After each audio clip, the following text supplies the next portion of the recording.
Last spring, I was cleaning out my other gutters that were too small for the house. I live alone.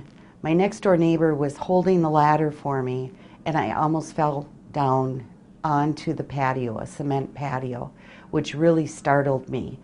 And I decided right at that minute I was going to get a gutter system that I did not have to clean out.